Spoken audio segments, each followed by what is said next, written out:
Hello, guys. Welcome to another episode on Robo Papers.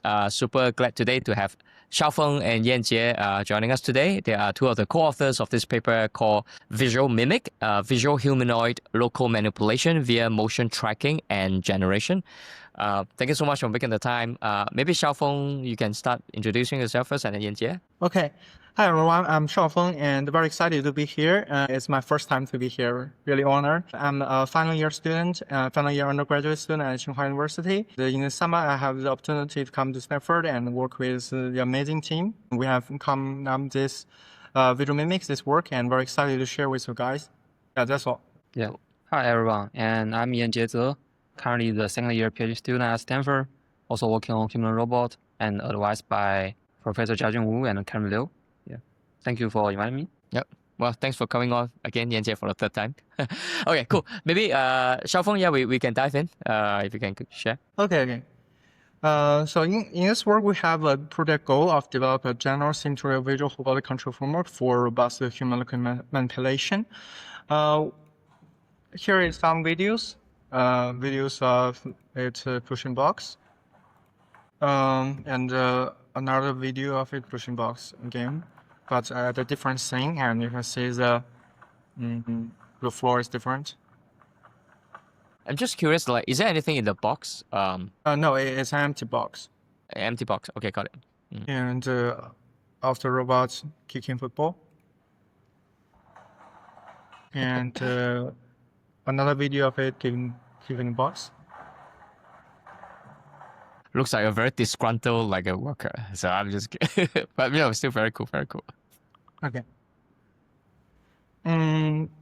So the main thing I want to emphasize here is that the project is different from others, and mainly because we want to do visual whole body control. Visual is the keyword here, and also it means it do not use something like mocap systems. It just use the depth camera on the humanoid to get where the object is and something like that, using only visual information. And another keyword is Loco-Manipulation, because we wanted to do something, some more challenging task. And the third keyword here is sim-to-real IO, which means we do not collect data and do imitation learning. We just trained with sim-to-real reinforcement learning, and the policies trained this way, as I believe, may have much more robust performance, because it can do something like recover from failure, or something very interesting. Yeah. And diverse, very interesting behaviors, because it may have failed in simulation and sees circumstances such as it does not lift the box successfully, and it knows in this time it should retry and fetch the box again. If it's all reinforcement learning, why is the paper called VisualMimic?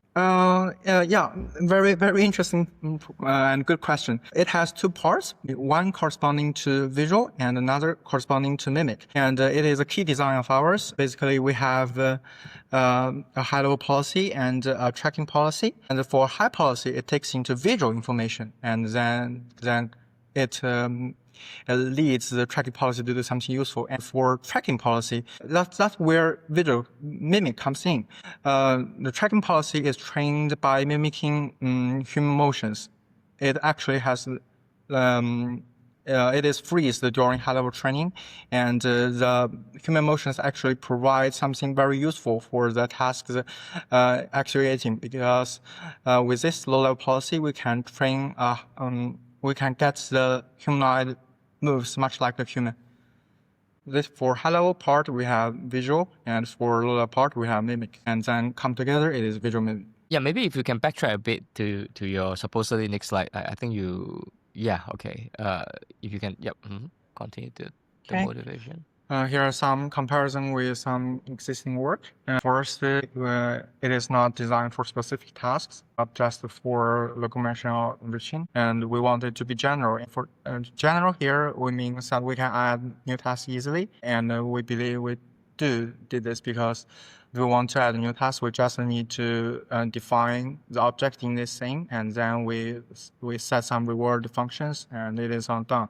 And second is involves object interaction, and it is a missing part from previous works. And second, we want it to be sim to real, which means it can be actually getting tasks in the real world.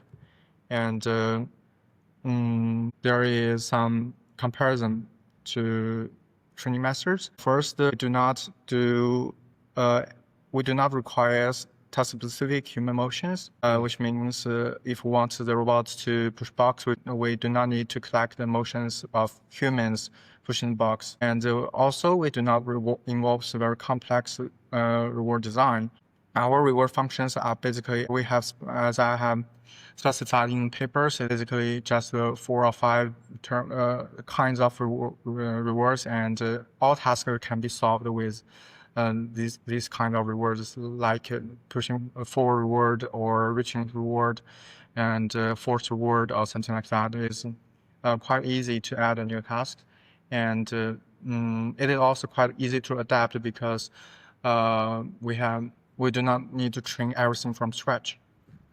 One of the things that struck me about this, sorry, when I first saw this paper was like it seemed it's very ambitious, the description, right? Like the sim to real visual local manipulation is basically like the visual local manipulation covers basically everything you could want a humanoid robot to do at some level. The sim to real part meaning no real robot data. It's a very, very cool. Yeah. Yeah, that's true. That's very ambitious goal. Yeah. I think our frame is general, and I think another frame called HDMI is also kind of general. I think the problem for that kind of imitation learning, I think basically you can still categorize HDMI from one group as imitation learning. Right? So if you do visual, but if you just imitate your data, you cannot make your agent aware of the vision. You are imitating a human, and human data's vision is different from the robot vision. So you have to do RL to make robot actually use its vision to learn. And then that's why we designed this framework. You can go ahead. Okay. Yeah. And here we have 2 parts. First is a hello policy, and this is then we have a tracking policy. This is how it does during inference. The hello policy will take into some visual information, also some robot state. Then it will give tracking targets for tracking policy, and the tracking policy will take these targets and robot state and output the PD controller signals to the humanoid. And here is what the love trapper does. Basically, the tracking commands is 6 points: head to hands and to feet and the root. The high level will output these kind of things to control the low level to do something useful. Here is something I want to say about our command interface design. The reason we use 6 points is that a lot of people actually have some similar designs, like the paper I have mentioned earlier. The humanoid bench, they actually use quite similar architecture. They also have a tracking policy and the key point generator policy, but they actually use only 3 points, like head and 2 hands. And the reason we actually use 6 points is that we want it to coordinate the whole body. The high level can coordinate all parts of a humanoid to perform tasks. Just a kickbox, it needs the robot to know how to control its feet effectively instead of just 3 points. And if you make the command space too simplified, it may lead to easier training in high-level parts, but it cannot cover all tasks. So this is the reason we behind the interface, our interface design. So the 6 points, to be clear, are the 2 feet, the torso, and the 2 hands, right? Yeah. Just guess. Why do you have the head? The G1 has a fixed head, right? So how does that work actually? If you're going to get to it later, it's okay. We don't need to do it. Okay. Actually, we add the head because we want it to be some kind of full description or some scalability. Yeah, because G1 does not have necks, but maybe some robot later will have, and we just want to put the framework. The framework is not just designed for G1. It is designed for it should be suitable for our robots, and we just leave the interface here. So I guess you showed some videos of it with like blocky humanoids which had necks, so it makes sense. Okay. okay, I'll go to 4 stages of our training. First, we have stage 0, which it takes 4 description of the human motions and to train the tracker. You actually use 20 future steps of target motions, and the reason we and then we distill it into stage 1, which basically use only 4 key points commands and only 1 future steps. And we do this distillation is because we want the interface to be as simple as possible. It makes the high level the high level motion generator much easier to learn, because you cannot expect the motion generator to generate this kind of things. It is too high dimension, and 60 points, it makes it much easier. And another question is why we do not directly train the tracker. We actually have tried this, meaning that we skip the stage 0 and directly training the stage 1 using the same reinforcement learning rewards. And we actually have tried this, but it does not work so well because I actually think that the 1 step of target motion is too sparse signals, and it cannot train the tracker very well. And in this case, the low-level tracker has not a good understanding of what is natural human motions. And if you directly use this kind of commands and train the tracker directly, it will not have not goes well with the system because it may take into some strange things and makes the whole system not human-like. Sorry, I have a question. So can you say stage 0? You say you have. Could you go back the previous slide? Yeah. So or learn through RL using motion tracker. So you do the 20 steps using RL, and then but you distill and then actually just only use 1 step. And you're saying that the 20 steps, in some ways it's you break it. Could you say again like why you break it into 2 stages here? Okay, sure. It's basically because if you try to directly train a tracker that takes into 1 future step and 6 key point commands, it can tracking the points very good, but we have to think in a whole system way, which means that we will have high level policies that commands the low level tracker to do something useful. And if we use only this tracker, it may not have very good understanding of what a human-like motion looks like. And so maybe you put it into the same command from the high level, and if for the distilled policy, which means we have stage 0 and stage 1, it may output something human-like, even you have a very noisy command. And if you directly train with only stage 1, maybe with the same command, the output will become very unhuman-like. That's the difference. Got it. Sorry. So each step roughly translate to like in concrete terms, like how many so-called seconds, or like so 20 steps is roughly 20. We have 0.5 seconds per step. Maybe future step. Or 0.02 seconds per step. Oh, I see. Yeah, I think the policy roughly 50 hertz. Then for the future motion, I think we kind of span to the future 2 seconds.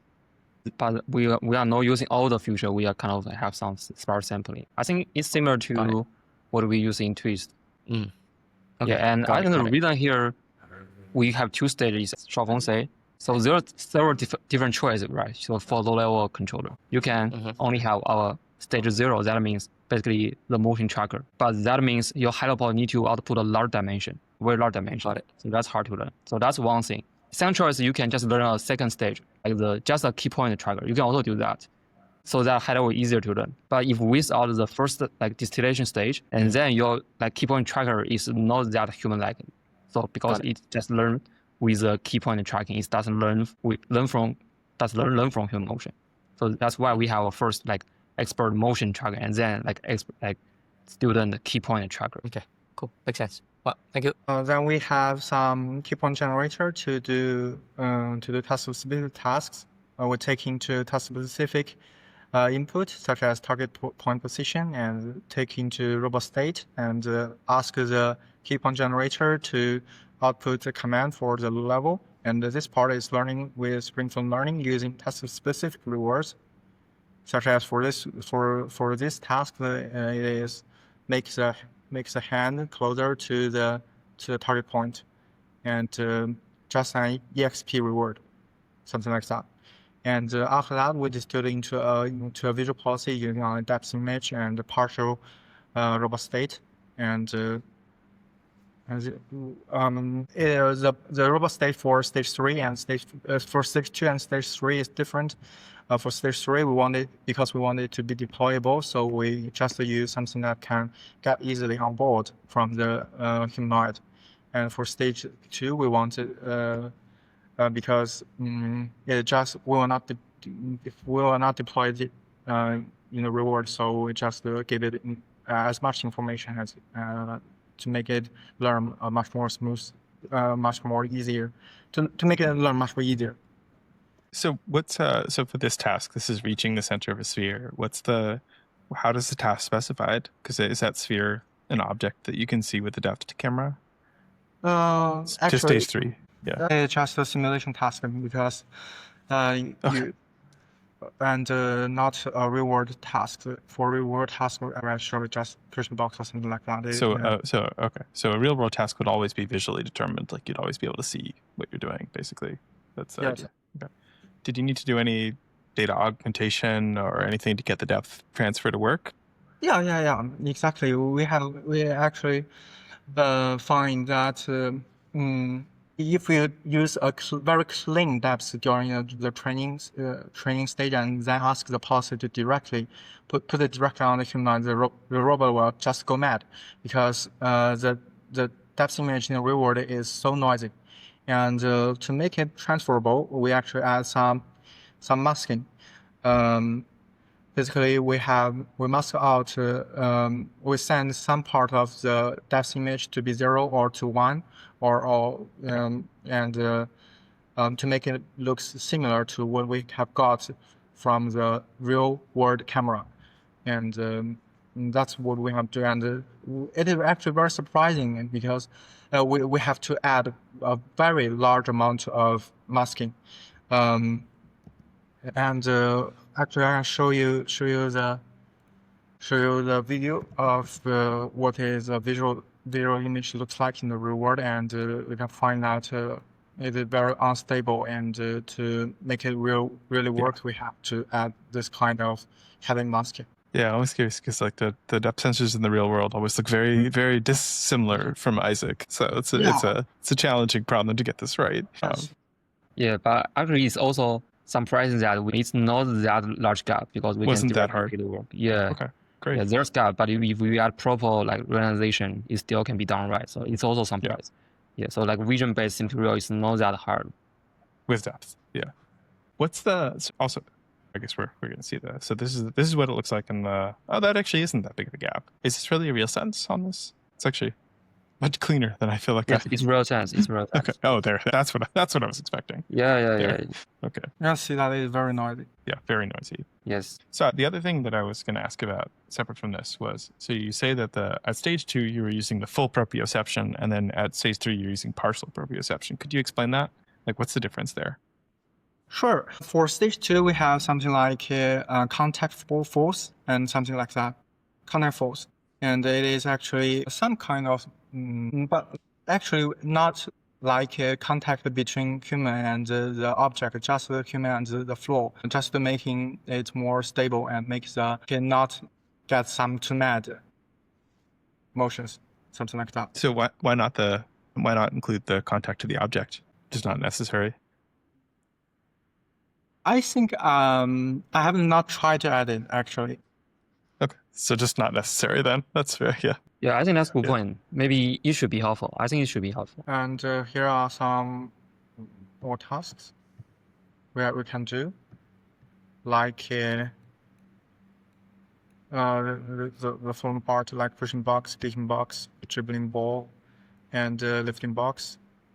Also some tasks such as pushing cube, large kick, which means it kicks a box to or far, just like and reach box, running to a box that is about 5 meters away, or and something like that, and balance ball, which means place its foot on a football and try to keep balance. There are some real world results.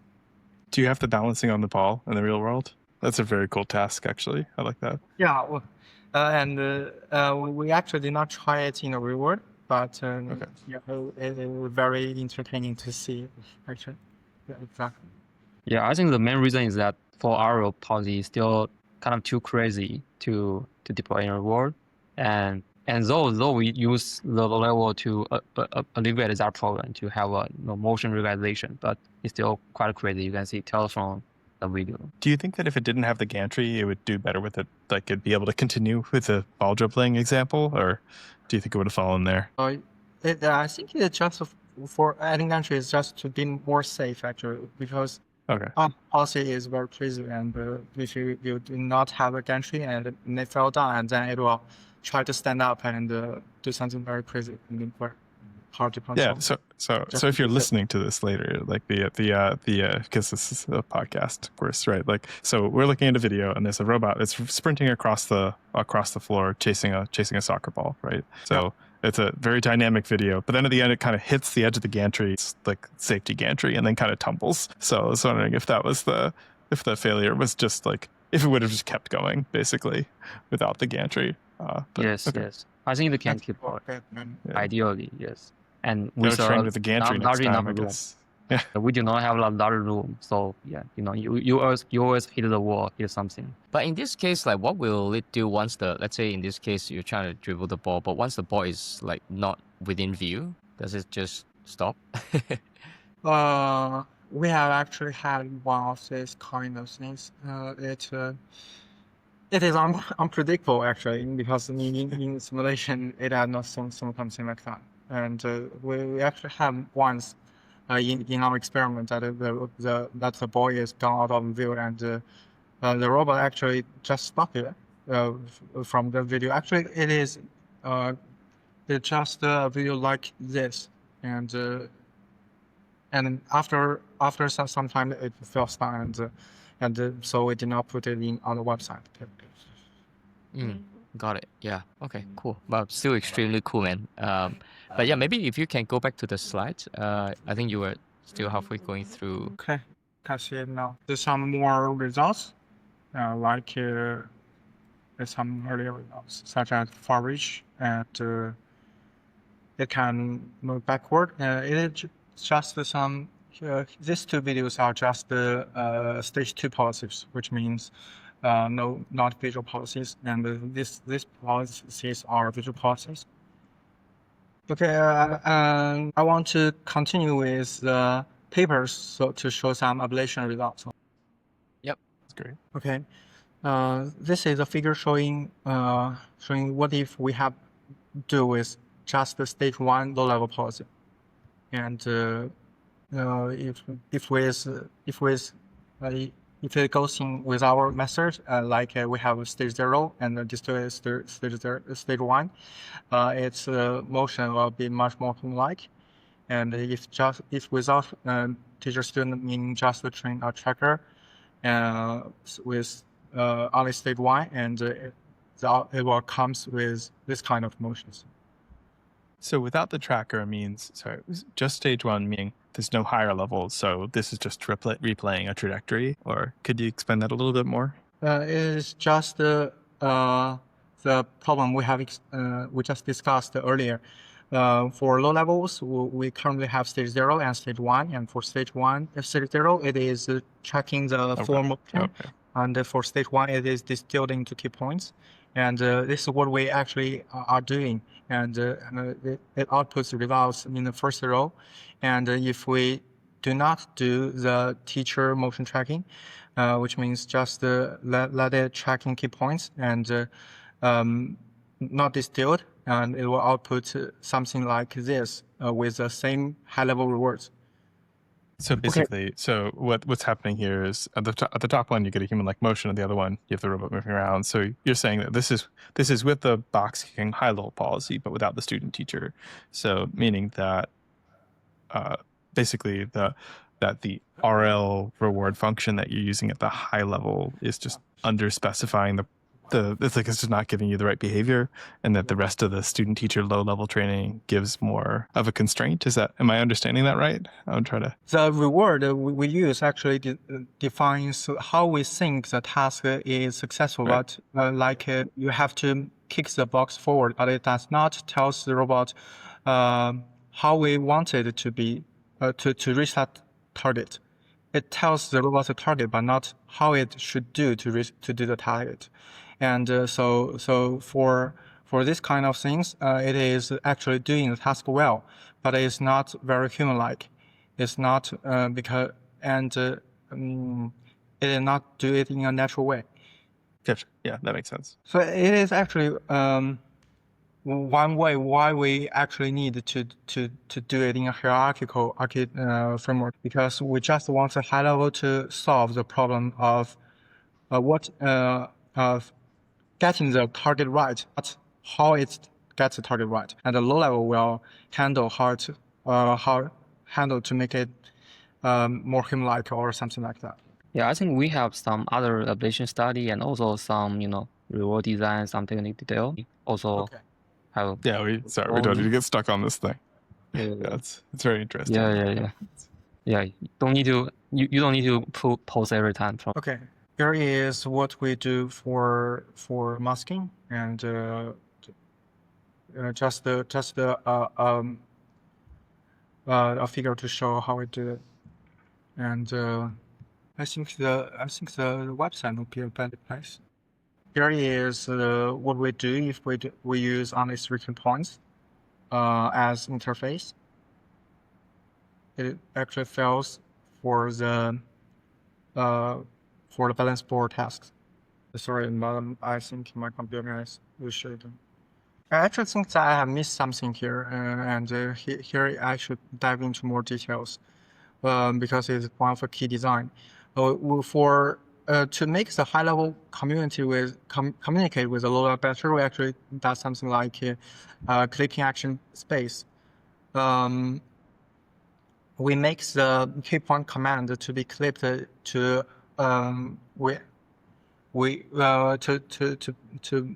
within a range that is seen during the key point tracking, which means it will not output something very wild, and it will just output something comfortable for the low-level tracker to track. This is actually a very key design for our framework, because it actually makes the training much more stable. We have a diagram showing it in our papers. So just to make sure that I understand again, so key point action clipping. So this means so the key points are the poses, the 6 soft poses of the hands and the feet and the torso and the head. And so by clipping, you mean that, like, let's say if the RL higher level policy puts the left hand's waypoint 10 meters from the robot, then you'll clip it and put it like 10 centimeters away so it's reachable. That's what you mean, right? Yeah. Actually, the understanding is good. Roughly. And just want to specify one thing, because we do not use the exact position of the key point points. We use the difference between our current key point and our target key point, and it is a difference between the 2 points that are clipped. Yeah, and it's not 6 off. It's just 3D translation. Just 3 points. Here is if we do not use that action clip, the training curve will be not very stable. It will just fall down after some training. And if we use it, it can keep going up. Here it is, this figure. And another tricks we are doing is that during the low-level training, we are adding noise to the key point commands, which means the motion, it first computed the key point command from the human motions, clean human motions data, and then we add some kind of data argumentation to the low level, which means we use we add it is actually some kind of relative noise with rescales noise, like to make it larger to 1.5 or to make it smaller to 0.5, and to make the command scales in different dimensions.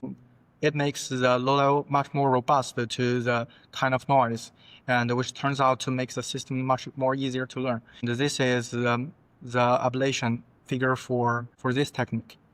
And just some kind of data argumentation to make it for low level and to make it much more easier to adapt it to the low level to the high level output. Yeah. How much tuning? How sensitive do you think this is? How much did you have to adapt it to get it to work? Or how general, I guess, would it be afterwards? Would this work for other robots? Let's say. Well, I don't think it was macro tuning because Okay. it will work with that argumentation. I think, yeah. It is just to make the low level more robust. You mean because the high level generating noisy commands, it is quite normal because you are training a reinforcement learning policy, and for reinforcement learning, you have exploration and you have a lot of so the policy will inevitably generate some noisy commands, and this is just a strategy to make the low level to be comfortable with such kind of commands in the early stage, in its training stage. Yeah. Yeah, so it's like you have a very crazy teleoperator who don't know what he's doing, but in general he's roughly getting there. It's just like he's very lousy, so it's a lousy command, but it's still somewhat learnable from this lousy teleoperator, right? Yeah. Shaofeng, sorry, you have this table here. Could you scroll up a little bit? Okay. Could you talk through this a little bit? Sure. You have the blind and the state-based and the vision-based. Okay. So the state-based is actually our stage 2 policy, which means it takes into the object state and the robot state and to generate to perform the tasks. And the vision-based is it only takes into it only depth image and robot state to perform the tasks. And here is some evaluations we have done in simulation. For different tasks, we have 3 metrics. We just tested to how the policy will perform if we do not add these designs. And here are some results, like without noise, without clip. And there's another baseline using only DOF as interface. We use key points and we try to just using DOF.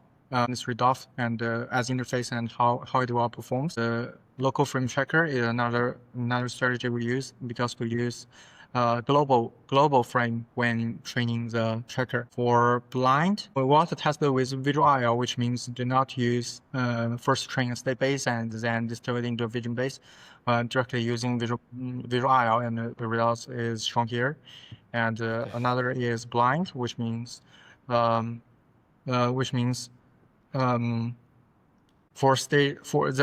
training are kept the same for stage 0, 1, and 2, but for stage 3, we do not put the depth image into it. We just want the policy to learn from behavior cloning and from stage 2. And it turns out it is not working because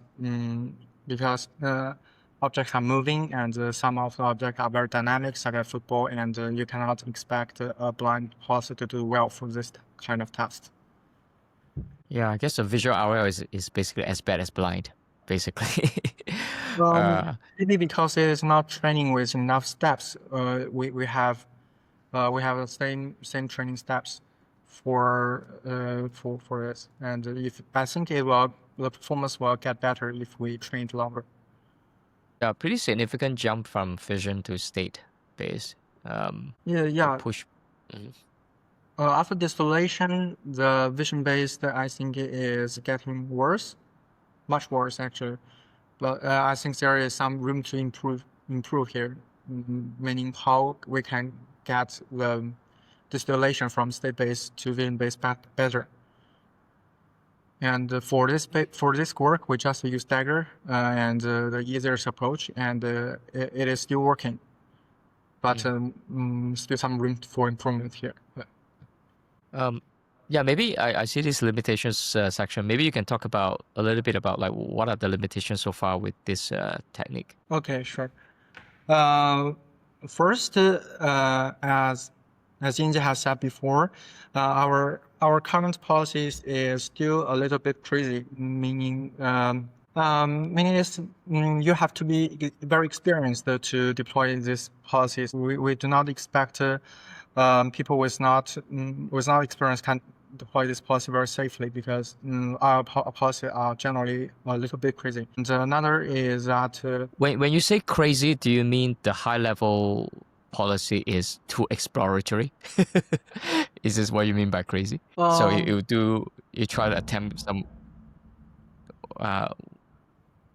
What do you mean by crazy? Okay, it's just not very safe. I mean, because sometimes when it fails, you like I'm thinking about an example. Let me see. I think the movement would be very fast, so it will be very dynamic motion because we use reward and then RL will just try to achieve as fast as possible. It's not like teleportation, so it will be very fast. And second is when it falls down, it will because RL what will happen if RL falls down? It will try to struggle something like that, and then it's not like motion tracking. Like you fall down and then it still like stay still. So when it fall down, it will if it like link to fall down, you have very aggressive motion to stand up, stand back, and so that's basically I think these 2 points. But I think so for these 2 limitations, teleportation address them very well. Like teleportation will have very gentle motion, and teleportation when it fall down, it will maybe slightly struggle, but it will track your standing motion and will not move. But the thing from teleportation is that it will be not so adaptive and not so gentle because the policy itself does not have the vision, so it is not feel the object, does not actually capture what it sees and does not know the objective. Yeah, so generally I see the 2 pathway here that just train pure RL or like use teleportation. Yes. Actually, besides the robot falling by itself, like what if the object suddenly, for some reason, suddenly go out of frame? Just like the ball, if you kick the ball really far and then suddenly you can't see it in the depth image anymore. Yeah. It will keep. Does it also go crazy? Yes. I see. Its goal in life is to find the ball, and it just do whatever it thinks. Yes. Interesting. We don't know what will happen. Yeah. I see. Got it. Yeah. So RL is a beast, as from my view. It can actually do things so powerfully, like in the real world, chasing the ball, push the ball like forever. Yeah, but it's also a beast that we hard to control. Got it. Yeah. Any other limitations beyond, I guess, RL being too powerful? Maybe apply in the real world. Yeah. You mentioned a couple earlier. So like we talked about, so it's just 3D points instead of 6 DOF. Do you think you could make it support angles and stuff like that, so it could really like grasp something? I think texture manipulation is still hard because let's not say humanoid texture manipulation. Let's just say tabletop texture manipulation. So what they can achieve for now is still just grasping. So yeah, I think we need heavier like human realization if we want to do humanoid texture manipulation. If we just purely like RL, still we need to take too much time to tune for that. And also, as you suggest, whether we need to use 6 DOF to represent the end factor, that would also affect accuracy. But generally, if we use RL, it can still manage to do that even with a 3 DOF translation. Yeah, that's fair. Okay, so with RL, you could do so say I wanted to like open a fridge or something, so I have to grab it and follow some particular constraint. So there maybe with RL it can still figure it out, I guess. Yeah. Okay. It can definitely still figure out. Yeah. Is that because you are fine tuning the whole stack then? You are like when you're doing your RL, you also adapt the low level, because otherwise I feel like it wouldn't be able to learn how to keep the hand in the right position, or. Or Oh. maybe it's just like it can just figure it out. It can just Yeah, improvise. All it right. can. It just can. I think the level Gotcha. we are not fine-tuning the level. The level is frozen there. Yes. Yeah. And yeah, probably next to be would be add some texture manipulation task if possible. Makes sense. And Shaofeng has some trials on that, and it can successfully grasp something or like hold up something. Yeah, How but about I more think for- visual tasks? Like, is there any like how would you support them? Like, let's I don't know, unpack like sorting groceries, putting them away in the correct location, right? Like something like this where maybe depth isn't the best modality. Was there anything you could do? Yeah. That's good problem. So yeah, I think generally for this pipeline, they provide controller instead of the semantic planner. So probably we just train controller and then have a more high level planner for that, like from A to B and then pick up something and then back. We can use a high level to decompose the task with the controller. Yeah, but I think R is probably added some tasks that are basically very clearly defined, like with simple reward, and then you can achieve this task very well. Like for general, like very complex long horizon manipulation, it's still hard to decompose into RL to achieve. Yeah. Yeah, I think another thing Shaofeng does not mention, but I think it's pretty interesting is that the reward design. Could you have a Okay, sure. look at that? I think Shaofeng, though he says he defines simple reward and several turns, but these rules actually are non-trivial to see. And as you can see, it's not just A minus B and measure distance. It's kind of some harmonic mean and to trade off between the which hand you should pull. You should try to put your both hand on the box and also try to make them like stick on the box instead of leaving the box, something like that. Yeah. And also there's some like force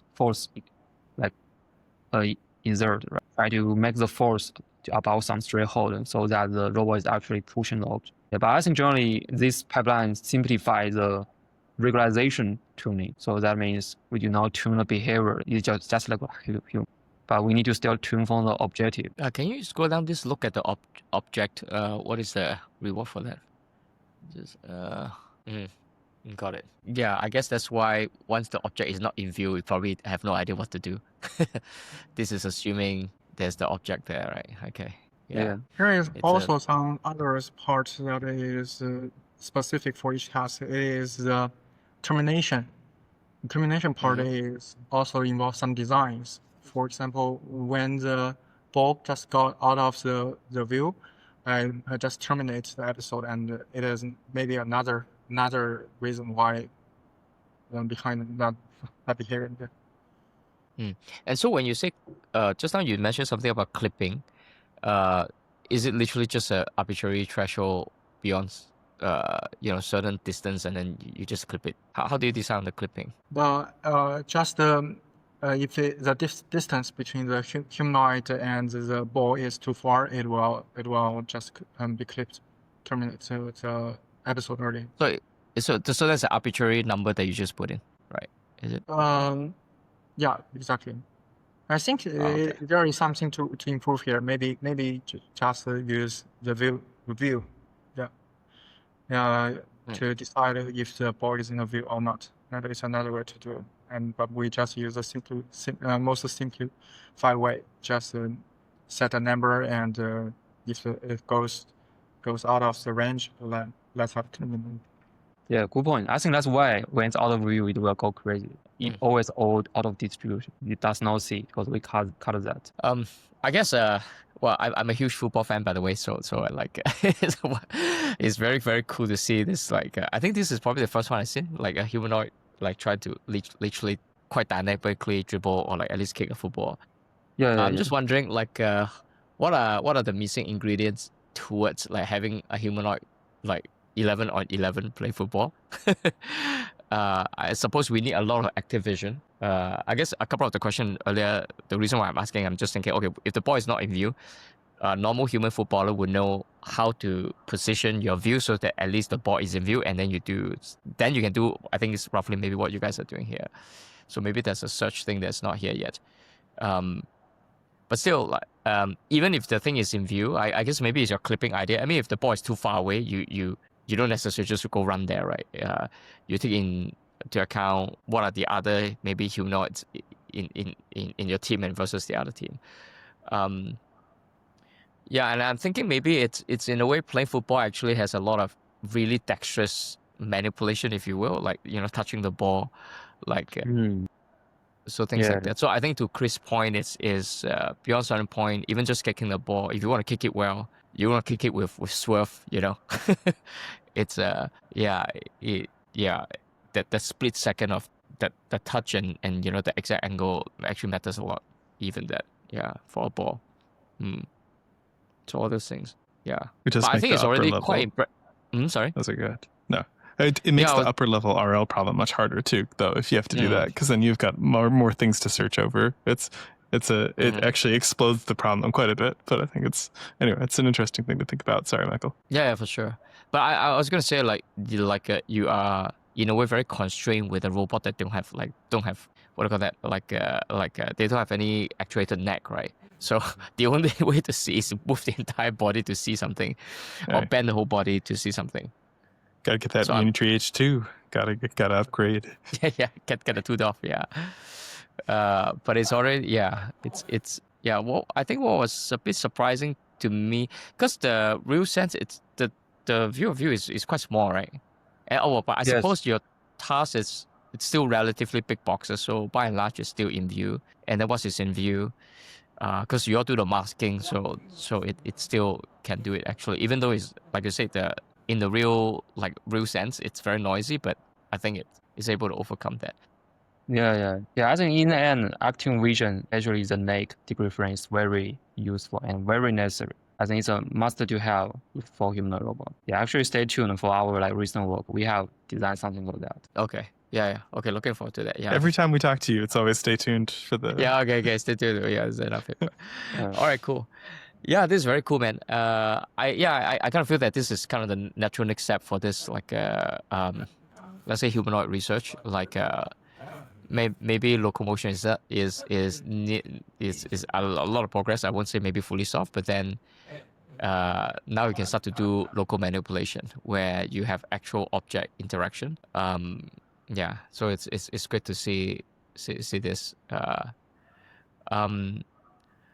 I suppose it seems like you can get very very far just doing all this in simulation.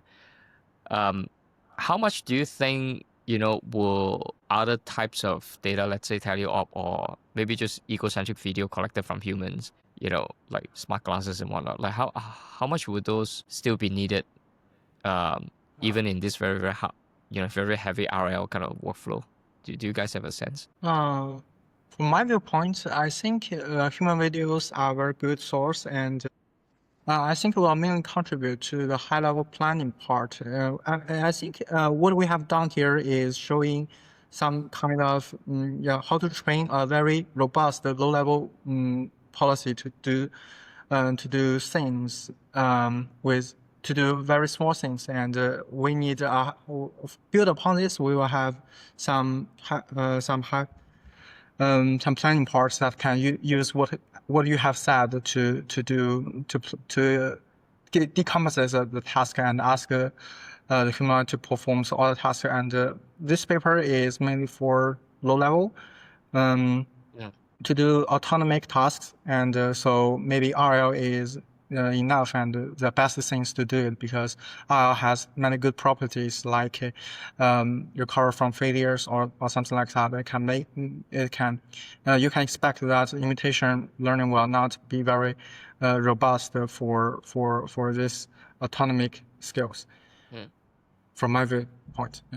And also human motions, I think reward design is necessary for low level and sim to real IL. Maybe Yanjie can say something. So yeah, I think human video is definitely very necessary, and I think a lot of companies are trying to scale robot data in quite different ways, right? Simulation, like sim to real, like egocentric human vision, or like UMI, right? So I think all this will contribute to the final things we will get the final general purpose humanoid controller, or like humanoid policy autonomous wheel aid something. yeah, all this will be helpful. Awesome. Yeah. Well, maybe it's a typical wrap up question to the session. Any cool papers you guys come across you want to give a shout out to? I know Yanjie, you have a upcoming paper, so obviously there's that one. But anyone? I mean, any cool paper doesn't have to be humanoid, by the way. Anything that's interesting or helpful? Let me check. I actually have seen a paper. I think it is very interesting. It is learning world models for humanoid and deployable on G1. Let me see what is the paper. You mean Is it dream the one from control? Unitree? Yeah. Yeah. By Berkeley. Let me check. Is it the one from Unitree? The Unitree world model, the one built by them? No, not Unitree model. Unitree model, it seems it is not quite well for planning. It is a nearest paper. Let me check it. Here is a paper. I think Vision one model for humanoid contact planning is quite interesting paper, which comes out a few days early. What's it called? Appellation world model humanoid? Let me type it. Can I type here? I think the paper is quite cool because I have some background in doing world models, and it's really exciting to see world models are getting to work on real hardware and for these kind of tasks. Interesting. Actually, I have a quick follow up since you mentioned this world model. I mean, world model is a very, very different, I guess, simulator to the classic simulation, the paradigm, right? I think in all this world model, isn't it the case that basically you don't have all the privileged information that you may have in a typical simulation engine? How do you think world models will kind of augment the typical classical simulation workflow? I think world models is not should not be seen as from my viewpoint. I think some people make whole world models like a neural world simulators. They take world models as you have a state and you can have arbitrary actions, and it will output something right. And I think it is not the right way to do it from my viewpoint, and because actually meaningful robot motions are actually very a small portion of it for the whole action space. You can imagine if you want the robot to fetch a book to you from a shelf, and if you add some noise to specific action sequences, it will not get it right. And so the action, so even you add some data argumentation for the robot data, it still cannot cover all state action pairs. So if you use neural network to directly train that transitions, it may not work very well. But I think the action here should be much more high level, meaning it should be something like pick up the box itself instead of something like the actual PD controller signals as we use in simulator. I think world models it should be much high level things, and we will not use world models to train policies. It should be something like during online computation, planning.